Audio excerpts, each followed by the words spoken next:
Hello అండి అందరికీ. అందరూ ఎలా ఉన్నారు? బాగున్నారా? నేనైతే బాగున్నాను. మీరందరూ కూడా బాగుండాలనైతే మనస్ఫూర్తిగా కోరుకుంటున్నాను. ఈరోజు వీడియో వచ్చేసి ఒక పల్లెటూరి కోడలిగా అత్తమామల దగ్గర కలిసి ఉంటే ఇంట్లో కోడలు పని ఎట్లా చేసుకుంటదనేసి అయితే ఈ వీడియోలో అయితే మీతో షేర్ చేసుకోవాలనుకుంటున్నాను. ఇక ఈ వీడియో వచ్చేసి నేనైతే సాయంత్రం నుండి నైట్ తిని పడుకునే వరకైతే తీసుకున్నాను. ఇక లేట్ చేయకుండా వీడియోలోకైతే వెళ్ళిపోదాం అబ్బా. ఇక్కడొచ్చేసి నేను సాయంకాలం మా బాబు స్కూల్ నుండి వచ్చిన తర్వాతనైతే కట్టెల పొయ్యి అయితే అంటిస్తున్నాను. ఎందుకు అంటే ఈ కట్టెల పొయ్యి మీద అయితే ఇప్పుడు వేడి నీళ్ళైతే పెట్టబోతున్నాననమాట.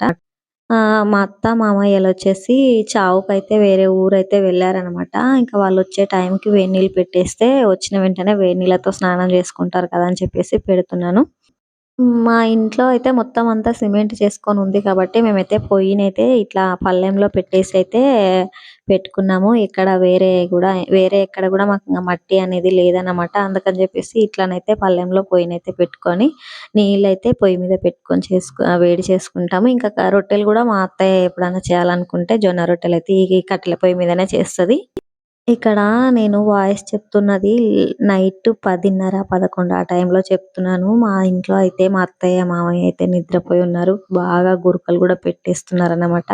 ఎక్కువగా అయితే మా మామయ్య సౌండే వినిపిస్తుంది. సో, మీకు ఈ వీడియోలో గనక వినిపిస్తే ఏమనుకోవద్దండి. తప్పట్లేదు. నేను బయటికి వెళ్లి చెప్పాలంటే ఫుల్ గాలొస్తుంది. ఇంట్లో ఉండి చెప్దామంటే ఇట్లా మా మామయ్య గురక వినిపిస్తుంది. ఇంకా అట్లా అని చెప్పేసి లేట్ చేస్తే మళ్ళీ నాకు టైం అయితే సరిపోదనమాట. మళ్ళీ పొద్దున్న లేస్తే నా పనుల్లో నేను ఉండిపోతాను. ఇంకా వీడియోకి వాయిస్ చెప్పి ఎడిటింగ్ చేసి పెట్టడం అంటే చాలా టైం పడుతుంది. అందుకని చెప్పేసి తప్పట్లేదనమాట. ఈ టైంలోనే చేసుకుంటున్నాను. ఇక్కడైతే మీతో ఒక విషయాన్ని చెప్పాలనుకుంటున్నాను. ఇంతకుముందు మా గేటు దిమ్మె మీద అయితే కాకొచ్చి వాలింది కదా! ఇక్కడే అండి. ఇక్కడైతే నూకలైతే పోసి ఉన్నామనమాట. ఎందుకు అంటే పిచ్చుకలొస్తాయి కదా! ఆ పిచ్చుకలైతే వస్తూ ఉన్నాయన్నమాట. వాటికి తినడానికి ఏమీ ఉండట్లేదు. అందుకని చెప్పేసి నేను మా బాబుతోటి నూకలైతే పోయించానక్కడ. అయితే అవన్నీ గూడా తినంగా మళ్ళీ కోతులు గూడా వచ్చి తిన్నాయంట అవి. అయితే మిగిలినయి ఉంటే అవి కాకులొచ్చి తింటున్నాయి. ఎక్కువ లేవు. అందుకని జెప్పేసి మొత్తం అంతా ఊడ్చేస్తున్నాను. వాటికి తినడానికి గూడా రాదనమాట. ఎక్కువ ఉంటే తినడానికొస్తది గదా! సన్న నూకలు అవి తినడానికి ఇబ్బంది పడతాయని చెప్పేసి ఆ ఉన్న కొన్నింటిని అయితే ఊడ్చేశాను. ఇక సాయంత్రం టైంలో అయితే నేనైతే మొత్తం గిన్నెలన్నీ గూడా ఊడ్చిపెట్టేసుకొని తోముకోవడానికైతే ఇక్కడైతే రెడీ చేసుకుంటున్నాను. ఇంకా ఈరోజైతే మా అత్తయ్య, మామయ్య లేనందుకు మా ఇంట్లో అన్నం, కూరలైతే మిగిలిపోయినాయనమాట. అంటే మా అత్తయ్య కూలికి వెళ్తానని చెప్పేసి కొన్ని బియ్యం అయితే ఎక్కువ పోసిందనమాట. ఇంకా అందుకని చెప్పేసి మిగిలిపోయింది. ఆమె కూలికైతే వెళ్దాం అనుకున్న టైంకి మా మామయ్య అయితే ఫోన్ చేసి ఇట్లా సంగతి చనిపోయారని చెప్పేసి చెప్పారు. అందుకని చెప్పేసి ఇంకా వాళ్ళు అక్కడికి వెళ్ళినందుకు ఇంట్లో వండిన అన్నాలు, కూరలైతే అట్లనే మిగిలిపోయినాయి. అంటే టిఫిన్‌కి పెట్టకపోతే అన్నమైన, కూరలైనా కొంచెం ఎక్కువ అయిపోతాయి కదా! అట్లా తీసుకోకపోతే ఇంట్లో అంత ఎక్కువ అయిపోవు. అది కాకుండా నేనొక్కదాన్నే ఉన్నాననమాట. ఇంకా మా బాబు గూడా స్కూల్లోనే తింటాడు. అందుకని జెప్పేసి ఇంక అట్లనే ఉండిపోయినాయి. అవన్నీ గూడా ఊడ్చిపెట్టేసుకుంటున్నాను. ఇంకా గిన్నెలన్నీ ఊడ్చిపెట్టుకున్న తర్వాత నేనైతే వంట కట్టనంతా గూడా క్లీన్ జేసుకుంటాను పొడి క్లాత్ తోటి. మామూలుగా ఇల్లు తుడుచుకున్నప్పుడైతే తడి బట్ట పెట్టేసి మాప్ కర్రతో మొత్తం అంతా తుడిచేస్తాను. ఇంకా ఇట్లాంటి టైంలో అయితే అన్నం మెతుకులు అట్లాంటియన్నీ పడిపోయి ఉంటాయి గదా! అని చెప్పేసి మొత్తం అంతా గూడా బట్టతోనైతే మొత్తం నీట్‌గా చేసుకుంటాను. ఇక్కడ చూస్తున్నట్టుగా అయితే మొత్తం అంతా క్లీన్ చేసుకున్న తర్వాత ఇంకా గిన్నెలన్నీ గూడా బయటేసుకొని వాటిలో అన్నీ గూడా నీళ్లు పోసి నానబెట్టుకున్న తర్వాత ఇంకా ఇల్లునంతా గూడా ఊడ్చేసుకున్నాను. ఇక్కడైతే మా బాబు పొద్దున్నే స్కూల్‌కి వెళ్ళేటప్పుడు కూరనైతే స్కూల్‌కి తీసుకెళ్తానమ్మా అని చెప్పేసి బాక్స్‌లో అయితే పోసుకున్నాడు. అయితే వాడు సడెన్‌గా మర్చిపోయినట్టున్నాడు. ఆ కూర బాక్స్‌నైతే ఇంట్లోనే వదిలేసి వెళ్ళిపోయాడనమాట. అంటే స్కూల్లోనంట వాడికి అంతగా కూరగాయలు నచ్చట్లేదంట. ఒక్కొక్కసారి పురుగులొస్తున్నాయని చెప్పేసి వాడు సరిగ్గా తినట్లేదు.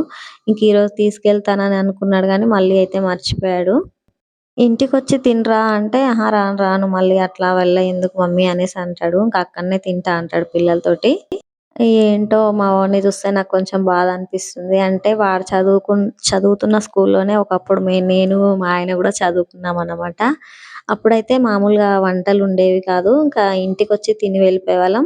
కొన్ని 1 ఇయర్ నేను జాయిన్ అయినాక 1 ఇయర్, 2 ఇయర్స్‌కేమో అన్నాలు గూడా పెట్టారు. ఇంకా మేము గూడా అప్పుడు అట్లనే అడ్జస్ట్ అయ్యి తినేవాళ్ళమనమాట. కానీ ఇప్పుడు పిల్లలు అడ్జస్ట్ అయ్యి తినాలంటే కొంచెం కష్టమే గదా! అయినా గూడా మా వోడైతే అట్లనే తింటున్నాడు. ఈ ఉల్లిగడ్డలొచ్చేసి ఈరోజు మా ఊర్లో మార్కెట్ అయింది సంత. అయితే నేను పొద్దునయితే తీసుకొచ్చాను. ఇంకా కవర్‌లోంచి పొయ్యలేదు. అందుకని జెప్పేసి ఇప్పుడైతే పోసి పెడుతున్నాను. అవి గనక అక్కడనే ఉంచినాననుకోండి, మా అత్తయ్య వస్తే మాత్రం ఖచ్చితంగా నాకు తిట్లే. అంటే ఇంతసేపు అవి పొయ్యకుండా ఏం చేసినావని ఖచ్చితంగా అంటుంది. నాకు అత్త భయం చాలా ఎక్కువుందనుకోండి. కొంచెం కాదు. ఇలా మీకెవరు చెప్పి ఉండకపోవచ్చు. అంటే చాలా వరకు వీడియోలల్లో అయితే మా అత్తయ్య, మా మామయ్య మమ్మల్ని బాగా చూసుకుంటారు. అది ఇది అని చెప్తారు కదా! నేనైతే అట్లా చెప్పాలనుకోవట్లేదు. ఉన్నది ఉన్నట్టుగా చెప్తున్నాను. మా అత్తయ్య అయితే పనికి వెళ్ళినా, ఎటైనా ఊరెళ్ళినా వచ్చే టైంకి ఏదైనా పని గాన బ్యాలెన్స్ ఉందంటే ఖచ్చితంగా అరుస్తది. "ఇంతసేపు ఎక్కడ పోయినావు? ఏమైంది? పని చేసుకోకుండా తొందరగా చేసుకోవాలి కదా!" అని చెప్పేసి గులుగుతది. అదేంటో నాకు తెలిసి పెద్దవాళ్ళకి టైంకు పనయిపోవాలని ఉంటదనుకుంటాను. అదే కరెక్ట్ అని గూడా అనిపిస్తుంది. ఎందుకంటే మనం గూడా ఆ ఏజ్‌కొస్తే అట్లనే అనిపించొచ్చు. అంటే ఇప్పుడైతే మనము టీవీ జూస్తూనో, ఫోను జూసుకుంటూనో టైం తెలియకుండా అట్లనే ఉండిపోయి ఎప్పుడో ఒకప్పుడు చేసుకోవచ్చులే అని ఉండిపోతున్నాం గానీ, వాళ్ళకైతే ఫస్ట్ నుంచి టీవీలు, ఆ ఫోన్లు అలవాట్లు లేవు గదా! ఇంకా సాయంకాలం టైమన్నా, మధ్యాహ్నం టైమైనా ఏ టైంలో చేసుకునే పనులు ఆ టైంలో వాళ్ళు చేసుకుంటూ ఉంటారు కాబట్టేమో మనల్ని కూడా తొందరగా పని జేసుకోవాలని చెప్పేసి అంటూ ఉంటారు. నాకైతే కొన్ని రోజులకి లేట్‌గా అర్థమైందనమాట. ఇంకా వాళ్ళు నిజంగా అంతే. మనం గూడా తొందరగా జేసుకుంటే వాళ్ళతో తిట్లు కాయడం అవన్నీ తగ్గిపోతాయి అనేసి అనుకుంటున్నాను. అయితే ఇంకా మా అత్తయ్య, మామయ్య చెప్పారు కానీ ఇంకా ఇంతవరకైతే రాలేదనమాట. అందుకని జెప్పేసి నేను ఒకరి కోసం అయితే నీళ్లు పక్కకు తీసి పెట్టి మళ్ళీ అయితే చల్లనీళ్ళు పోసి మళ్ళా పొయ్యి మీదయితే పెట్టేసాను. ఒక పక్క ఇంకా నీళ్ళని పెట్టేస్తే మంట మండుతుంది కదా! దాన్ని చూసుకుంటూనైతే ఇంట్లో ఊడ్చుకున్నాను. మళ్ళీ ఇక్కడ బయట గూడా అంతా ఊడ్చేస్తున్నాను. మా పొయ్యి చూడండి ఎంతగా మండుతుందో. ఒక్కొక్కసారి మండాలన్నప్పుడైతే అస్సలు మండవు టైంకి. ఇలాంటప్పుడైతే బాగా మండుతుందనమాట. గాలికి చాలా ఇదిగా మండేస్తుంది. ఊదాల్సిన అవసరమే లేకుండగా. నిజం చెప్పాలంటే కొన్ని కొన్ని సార్లు చాలా కోపమొస్తది. పెద్దవాళ్ళు చేసే పనులు వాళ్ళకి చిన్న చిన్న వాటికి గూడా పెద్దగా ఇది చేసి అరుస్తూ ఉంటే చాలా విసుగొస్తది. కానీ ఏం చేస్తాం చెప్పండి. కొన్ని కొన్ని బంధాల కోసం కొన్నింటిని భరించాలి. తప్పదు. అయితే అలాగా మనం భరించడం అలవాటు చేసుకున్న తర్వాత కొన్ని రోజులకి మనల్ని మనం తిరిగి చూసుకుంటే మన లైఫ్ చాలా బావుందని అనిపిస్తుందనమాట. నేనైతే ఆ బాధని, ఆ సంతోషాన్నయితే చవి చూశాను. నిజంగా చెప్తున్నా. ఆ బాధల తర్వాత వచ్చే సంతోషం నిజంగా మనం కొలుచుకోలేనిది. ఇంకా వెలకట్టలేనిది కూడా. అంతే అబ్బా! మనిషి జీవితం నిజంగా కొన్ని బాధలను కష్టమైనా సరే భరించాలి. దాని తర్వాత వచ్చే ఫీలింగు చాలా బావుంటుంది. అది ఎన్ని డబ్బులిచ్చినా రాదు. ఎంత ఏం చేసినా గూడా రాదన్నమాట. అంటే నేను చెప్పేది ఏంటంటే, ఎవరితోటైనా ఏదైనా ఇంట్లో వాళ్ళతో మనకు కావాల్సిన వాళ్ళతో చిన్న చిన్న గొడవలు అవుతూనే ఉంటాయన్నమాట. అలాంటప్పుడు తట్టుకొని నిలబడగలగాలి. అలా కాకుండా వీళ్ళతో మనకెందుకు అవసరమా అని చెప్పేసి తెంపేసుకొని వెళ్ళిపోవడం అది కరెక్ట్ అని నేను అనుకోవట్లేదు. అంటే నాకు అంత అనుభవం అయ్యింది అనేసి అనుకోని చెప్తున్నాను ఇక్కడైతే. నాకు తెలిసినంత వరకైతే నాలాగా ఎవరు ఉండరనేసి అనుకుంటున్నాను. ఉండగలిగితే వాళ్ళైతే నిజంగా గ్రేట్ అనుకుంటానబ్బా! ఇక నేను ఈ పనులన్నీ చేసుకునే లోపుగా అయితే మా మామయ్య అయితే వచ్చేసారు ముందైతే. మా మామయ్య వచ్చేసి స్నానం చేసుకొని మళ్ళీ ఊర్లోకైతే వెళ్ళిపోయి ఊర్లో అయితే చేపలొచ్చినాయని జెప్పేసి ఇంకా మా మామయ్య ఫోను జేసి అడిగాడన్నమాట. చేపలొచ్చినాయి తీసుకురావాలా అని జెప్పేసి అంటే తీసుకురా మామయ్య అని చెప్పాను. ఇక ఇంతసేపయినా మా అత్తయ్య రాలేదని గూడా ఒక పక్క మా మామయ్య కంగారు. అంటే వచ్చేటప్పుడు బండి మీద ఎక్కించకరాకుండా బస్ కోసం అని చెప్పేసి మా అత్తయ్యనైతే అక్కడనే వదిలిపెట్టేసి వచ్చాడంట వనపర్తిలో బస్ స్టాప్‌లో. మా అత్తయ్య అయితే బస్ కోసం వెయిట్ జేస్తే ఆ బస్ అయితే 6 గంటల బస్ అయిపోయిందంట. ఇంకా 6 గంటల బస్ అంటే ఖచ్చితంగా టైంకే వస్తది. కానీ కొంచెం గూడా అటు ఇటు కాదనమాట. అందుకని జెప్పేసి ఇంకా మా అత్తయ్య రావడం అయితే లేట్ అయింది. ఏమైందని జెప్పేసి మా మామయ్య ఓ పక్క కంగారు పడిపోతున్నాడనమాట. మా అత్తయ్యని చూడడానికని వీళ్ళు చెప్పేసి ఇంకా చేపలక్కడ కనిపిస్తే తీసుకొని వచ్చారింటికి.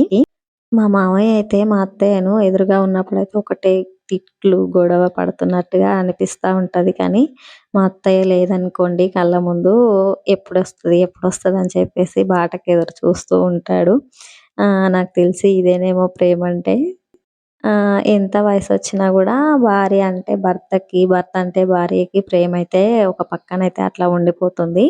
ఈ విషయంలో అయితే నాకు మా అత్తయ్య, మామయ్యలను చూసినప్పుడైతే ఊరికే అనుకుంటూ ఉంటాను నా మనసులో నేను.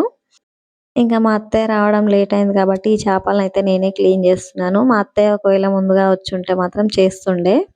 ఇంకా అక్కడనే కట్ జేసి ఇస్తారనమాట చేపలైతే మా ఊర్లో అయితే. అందుకని జెప్పేసి ఇంకా కట్ జేసి ఇచ్చినేటివి పెద్దగా ఇబ్బందుండదు కదా! అందుకనే నేనే కడిగేసుకుంటున్నాను. కాకపోతే కొంచెం దొడ్డుప్పేసి మళ్ళీ ఇట్లా రుద్దుకుంటున్నాననమాట. వాళ్ళు అవన్నీ ఏసి చెయ్యరు గదా! ఓన్లీ చేపలకు పైనున్న పొట్టుని తీసేసి ఇంకా వాటికున్న తోకలు అవి కట్ జేసి ఇచ్చేస్తారు. వాళ్ళు కట్ జేయడం వరకైతే చేస్తారు గానీ లోపల ఉన్న హ్మ్, బండారం అంతా తీసి నీట్‌గా కడగరు గాబట్టి మనం నీట్‌గా కడుక్కోవాలి ఇట్లా. ఇంకా నేను ఈ పని చేసుకునే లోపలైతే మా అత్తయ్య గూడా వచ్చేసి స్నానం అయితే చేసేసుకున్నారు. వచ్చి రాగానే కొద్దిసేపైతే మా మామయ్యతో అయితే మా అత్తయ్య గొడవ పడింది. ఎందుకు అనుకుంటున్నారా? బస్సు కోసం నన్ను వదిలిపెట్టి వచ్చావు. నన్ను గూడా నీ బండి మీద ఎక్కించుకొస్తే అయిపోయేది కదా! అనవసరంగా లేట్ అయిపోయింది. ఆ బస్ ఏమో లేట్‌గా వచ్చిందని చెప్పేసి కాసేపయితే గొడవ పడ్డారు ఇద్దరు. ఇక తర్వాతొచ్చేసి కట్టెల పొయ్యి అయితే మండుతుంది గదా! అని చెప్పి మా అత్తయ్య అయితే వేడి నీళ్ళు పెట్టు రొట్టెలు చేసుకుందాం అని జెప్పేసి అన్నది. ఇంకా మా అత్తయ్య చెప్పిన వెంటనే నేనైతే వేడి నీళ్ళైతే ఓ పక్కన పెట్టేసి చేపల కూరకైతే నేను అన్నీ గూడా రెడీ చేసుకున్నాను. ఇంకా ఒక పక్కనైతే మా అత్తయ్య రొట్టెలు చేస్తుంది. మరో పక్కనైతే నేనైతే కూరకు సంబంధించి అన్నీ గూడా రెడీ చేసి పెట్టుకొని రోట్లో అయితే నూరుకున్నాను. మా ఇంట్లో అయితే నాకైతే చాలా వరకి రోట్లో నూరుకొని చేసుకోవడం ఇష్టము. చేపల కూరకైతే. ఇంకా అది కాకుండా మా ఇంట్లో రోలు గూడా చాలా బావుంటది. గుంతగా ఉంటది. గచ్చులు గచ్చులుగా ఉంటదనమాట. తొందరగా మెత్తగా అయిపోతది. ఇంకా అలాంటప్పుడు నాకు రోట్లో నూరుకోవడమే ఇష్టము. ఎందుకంటే రోట్లో నూరుకున్నది భలే టేస్ట్ ఉంటది ఏదైనా సరే. ఇక్కడ ఇంకా అన్నీ నూరి పెట్టుకున్న తర్వాతనైతే కూరకు తగినంత నూనె పోసుకొని, ఒక ఉల్లిపాయనైతే కట్ చేసుకొని నూనెలో ఉడికించుకున్న తర్వాత పసుపు, అల్లం వెల్లి పేస్టు గూడా కొంచెం ఆయిల్‌లోనే ఉడికించుకొని తర్వాతనైతే చేపల కూరకు రెడీ చేసుకున్న కారంనైతే దాంట్లో వేసేసుకున్నాను. ఇంకా అది కొద్దిసేపు చిక్కబడేంత వరకు ఉడకనివ్వాలి. అయితే కొంచెం మీడియం ఫ్లేమ్‌లో పెట్టి ఉడికించుకుంటే మంచిగా ఉడికిపోతదనమాట. మరీ పెద్దగా పెడితే టేస్ట్ ఉండదు. అంటే తొందరగా ఉడికిపోతది గాబట్టి అంత టేస్ట్ ఉండదు. మీడియంలో పెట్టుకొని ఒక 15, 20 నిమిషాలుగా చారును ఉడికించుకున్నామంటే, ఇంకా చేపలు వేసుకున్నామంటే చేపల కూర అయితే రెడీ అయిపోతది. ఇట్లా చేపలన్నీ వేసుకున్న తర్వాత చేపలు దాంట్లో మొత్తానికి మునగలేదనుకోండి, అప్పుడు టెన్షన్ పడాల్సిన అవసరం లేదు. ఇక్కడ నేను చూపిస్తున్నట్టుగా అయితే గిన్నెని పట్టుకొని ఊపినామనుకోండి, ఆ చారు మొత్తము చేపలని అన్నింటిని గూడా ముంచేస్తుంది. ఇంకా మూత పెట్టేసుకొని ఒక 5 నిమిషాలు ఉడికించుకున్నామంటే చేపల కూర అయితే రెడీ అయిపోతుంది. ఇంకా చేపల కూర, జొన్న రొట్టె కాంబినేషన్ అయితే సూపర్‌గుంటది గదా! నిజంగా. మేమైతే ఇంకా తినేస్తున్నాము చేపల కర్రీ, జొన్న రొట్టెలైతే. వీడియోని ఇక్కడి వరకు చూసి అలా వెళ్ళిపోకుండా ఒక లైక్ ఇచ్చి వెళ్ళిపోండి.